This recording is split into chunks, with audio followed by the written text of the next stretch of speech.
Hello and welcome to the monster Mambo. I'm Sam, and this is an idea stolen from Jim Murphy. He is a DM that I greatly admire. He hasn't made a monster Mambo in a little bit, so I figure I can kind of swoop in and make a cool little video about my miniatures and a little encounter to share with you all. We're working out the kinks still. It'll look better in the future. In any case, Valteil. He's a lich, and he's devious. And much like all liches, he is extraordinarily paranoid, and he does not particularly want to be bothered by the living. So he has set up a little diversion, an area in which to fight the players where he has a massive advantage over them. Because, let's be honest, even if you have an absurd amount of magical power, you are still going to cheat and use as many of your means as possible to win. That is the key. This creature does not want to die. It wants to kill the players. So with that, this is not a compulsory encounter. This should be something off to the side of the dungeon on Valteil's level, and the players will have to use their own skill, own personal skill, not their character skill, to determine whether they should go into this room or not. There should probably be some skulls or bodies hanging on the wall outside. Something to let the players know that this might be a little dangerous. But with that, also emphasize the loot on the inside once they get in. In any case, let's get into the cast of this encounter. I'm going to assume that this is a pretty bog standard party. If you had watched my RPG philosophy video, you know that I play old school games, and so each player controls anywhere from 3 to 5 characters each. In any case, this adventuring party is composed of 2 fighters, 2 clerics, 2 magic users, and 2 thieves. I'm not giving specific levels for any of these because you should be able to determine what your players will find to be a difficult encounter. That is a very hard thing for me to give definite stats on. So use your own judgment as a referee to determine this.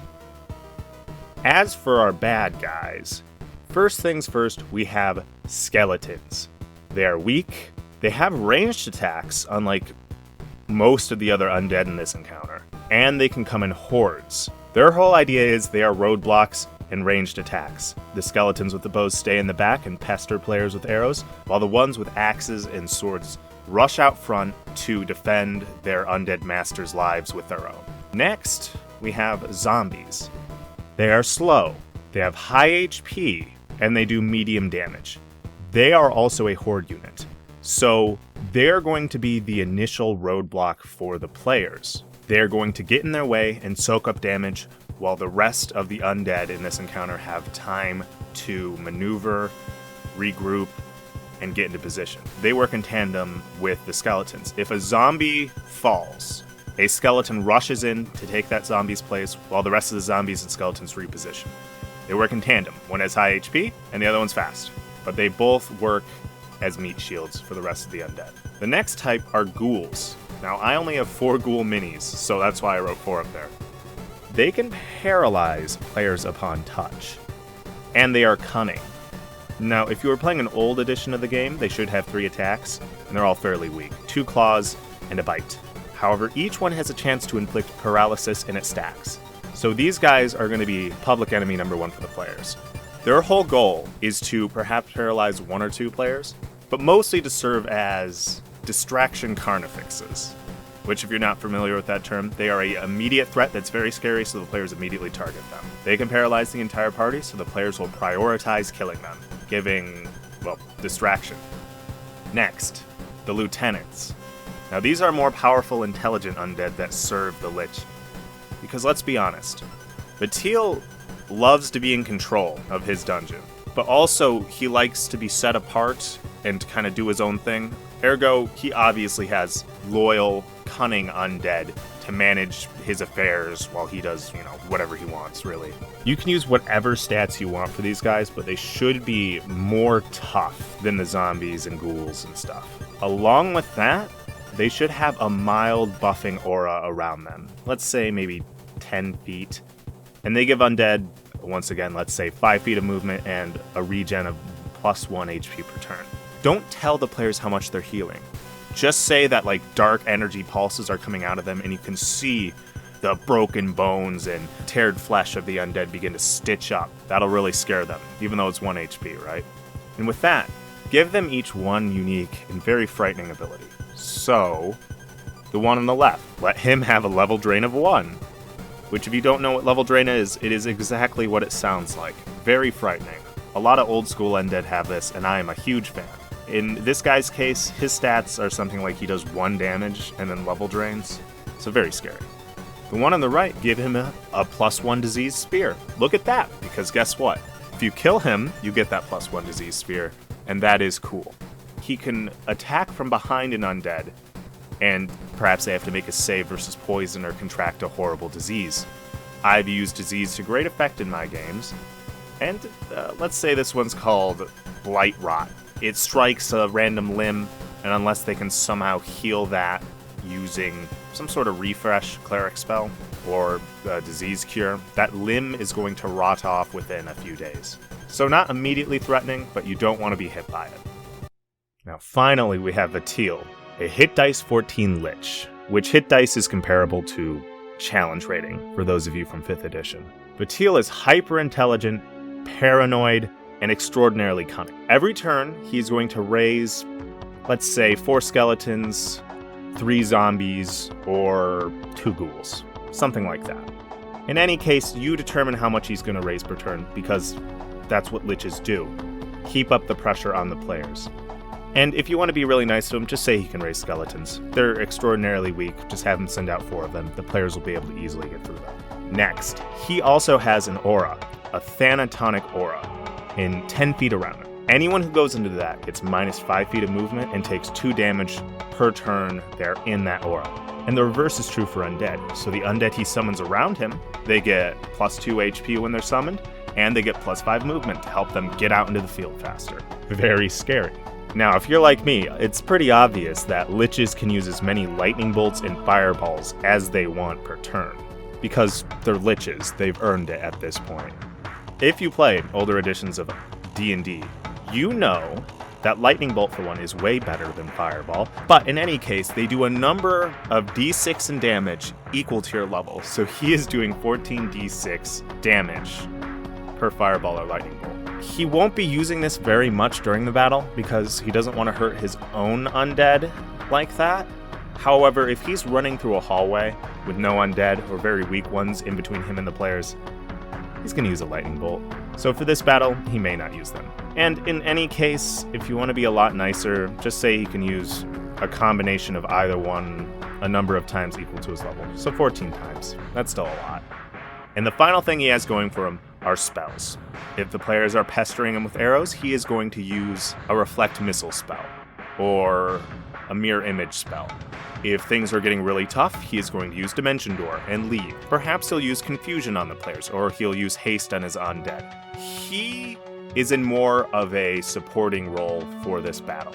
Most people think of liches as magical powerhouses of damage, and they can be, but I find they are far more effective, just like normal magic users, if they're doing buffs constantly on their allies. Here is the configuration for this. The muck is all of the yellow. It is undead safe. They're hiding in it. However, it's deadly to the living. If they manage to pull you into it, well, you better hope you're not wearing heavy armor or else you're going to sink and you're going to begin to suffocate. Very nasty. So, assuming the party operates on standard and good dungeon logic, they're going to send a poor thief out first to examine the gargoyle statues. Because let's be honest, those could be anything. If you're my players, you instantly tense up a little bit whenever you see one of these because you have no idea whether it's me faking you out or if it's a gargoyle. That is good. Let the players be paranoid. If you want to be really mean, we could say that Valteil set fake wires on the back of the statue, so when the thief checks for traps and finds them and disables them, he feels good about himself. Of course, those wires didn't go to anything, but you disabled trap. With that, the thief will signal, "Hey, everything's okay, guys!" And the fighter and cleric will probably follow him from here. With that, everyone will slowly begin advancing from behind him. Now, their configuration would probably look something like this. And once again, this is another thing of player skill, how they choose to place their characters in order to maximize defense and minimize surprise. But I'm going to assume the magic users are near the back, The clerics and fighters are then sprinkled somewhere near the middle, and there's a thief out front and a thief out back, both keeping watch. Now, knowing thieves, or in any case, my player thieves, the first thief is immediately going to run to the treasure, maybe check for traps, but more importantly, see what he can take before the other players get there. From there, the other players will begin advancing behind him, and if they see him begin to take things, they are most likely going to rush towards the treasure, seeing that he got there safely. As the thief is rifling through the treasure, undead are going to come out of the muck around him. Specifically, we're going to have 3 zombies, right? And this is the trap the players should be expecting, because when they see this room, at the very least my players would immediately know something is up, but that treasure might just convince them to go actually in. Because keep in mind, this room is completely open, there aren't walls in between all this, it's just one big muck room. So the players will get into a defensive position and begin to beat back the undead. The same thing will happen at the other treasure pile, except this time 4 more zombies will come up. However, at this final one, 2 zombies and a ghoul come up. The ghoul's job is to try to paralyze as many people as possible, and the zombie's job is to try to pull them into the muck. This is the challenge that the players are going to see and go, oh, okay, this is the scary hard encounter. And then once they defeat these 3, they'll feel much safer. Of course, after they open the treasure chest too. Assuming it's not trapped, I'll leave that up to you whether or not to make it trapped. Before we continue, the loot in this room is real. Valteil is not mean enough, or rather, I'm not mean enough, to actually include fake treasure to try to psych the players out. And I would suggest something like, give or take, 3,000 gold pieces, 200 platinum pieces, 4,000 gold in gems, 1 to 2 minor magic items, and then 1 pretty decent magic item, along with whatever magic items Valteil and his lieutenants have on him. Make this encounter worth it, because man, it's going to be tough. Give them good rewards. Alright, see these GX spots? My players have learned to look up, however yours may not have. Above them, on ledges, are ghouls, and they can hop down on any space that is not the GX spot. And they will hop down on the players as they are rifling through the loot, right after they feel, safe and secure. And their job is to begin paralyzing as many of them as possible. Look at them. Along with that too, they should attempt to block as many entrances as possible to keep players from going back towards the front of the room. 7 more zombies will rise out of the muck and begin trying to pull players who are paralyzed into it. This is going to create a mad dash for players to kill those ghouls and save their friends. This will begin burning magic user spell slots, as they have to pull out the big guns to try to, help everyone. With that, one of the lieutenants will rise up behind his summoned minions on the left or right, the dealer's choice. And he will begin poking the players with his spear, trying to inflict his disease, and coordinating his undead to create a wall. Valteil, having known that his trap has been sprung due to mental communication, obviously with his lieutenants, has a small group of bow skeletons summoned right outside the door, and sends them in to begin pestering the players with arrows. These won't do a lot of damage, but they will keep the pressure up on the players. Valteil is not going to let the players gain any ground if he can help it. So he is going to begin summoning weak skeletons, his lieutenant will come out from behind him, and then lead them into battle. Now at this point, character 2 may die, or perhaps everyone's fine, which that is great, because now the fight's really going to begin. So the key is, they're most likely going to pick one side of the room and begin pushing down it. And with that, Valteil begin casting buffing spells upon his minions. I would recommend to have one of the lieutenants waiting, because, well, while it's fine to have them up commanding and buffing the undead, Valteil himself wants to make sure he won't get hit. So he is going to keep his bodyguards pretty close, especially his strong ones. Now, thieves should be attempting to get backstab on as many undead as possible. Clerics should either try to turn the undead or heal. Magic users, they're going to be casting magic missile, maybe a well-placed lightning bolt, whatever else they can to begin thinning the horde. And fighters obviously are going to fight, as they should. Valteil is going to keep summoning undead, and this process will continue until they reach him. Now, once again, this depends on player skills and where you choose to put this. But considering that this is like a lich level of the dungeon, it should be fairly low. The players should be high level, and they should have developed good player skills by this point. Whether Valteil and his undead win and claim the player's corpses to be his undead servants, or whether the players win and get a grand amount of loot from Valteil is really dependent. And I'm sure you'll use good judgment in placing this encounter. But the best part of an encounter with a lich, if they manage to kill Valteil, obviously he's going to go back to his phylactery and regroup his undead and attempt to exterminate the players. If they should manage to escape the dungeon, he's going to be rather pissy, and he is most likely going to find ways to follow them around and try to screw them over.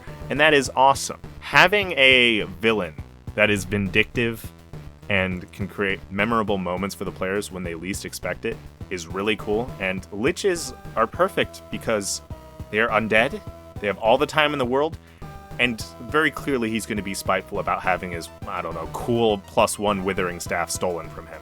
He's going to do his best to try to get his staff back and beat up the players, and that's really cool. In any case, I hope this was a neat encounter for you to look at. If you have time, check out the companion video to this. It talks about my RPG philosophy, and it should explain a fair bit about why I design the encounters I do. In any case, I hope to see you in the next one.